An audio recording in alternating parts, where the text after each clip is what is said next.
чейн за 350 евро или иначе казано 700 лева. Спокойно, нямам намерение да шептя през цялото време. Отварям ги набързо, за да не шумя и се връщам.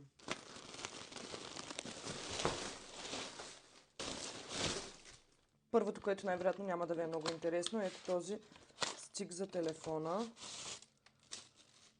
Ето така, да, не е много интересно. Това е.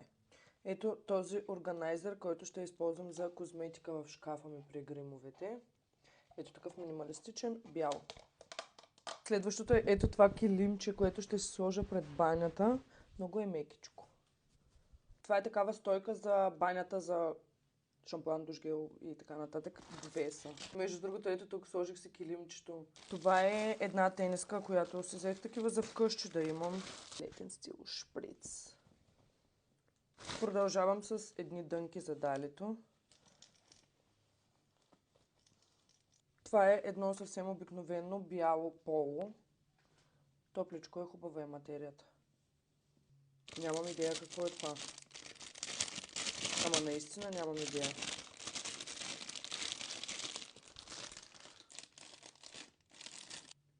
Какво е това? Това е една тениска, която съм взела за Люси. Бързо тъгвите Люси в коментарите да я види. Ето. Coffee Club!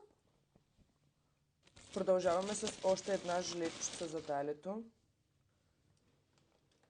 Ето я и тук има панделки на ръкавчета. Много е кютава. Много. Това са цял комплект четки за грим, както и несесерче към тях и честно казано изглеждат доста добре. Мекички са. Ето ги в несесерчето, доста добре изглеждат, честно казано. Продължавам с едно нещо, което честно казано ми беше доста интересно. Това са такива клечици, с които да си вкарвате в дупките, където имате пирсинг и да си ги почиствате, като тук има и течност, която да си сложите вътре, но честно казано аз мисля да не използвам тази течност с неясен происход, да използвам спирт или мицеларна вода.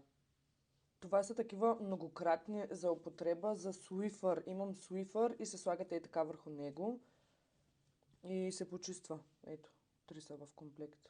Една пижамка съм си взела. Ето това е горнището.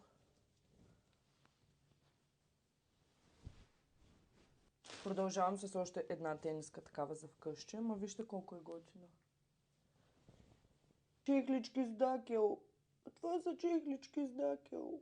Чакайте малко, че много бокуци събрах тук и се превъзбудих направо и сега продължаваме.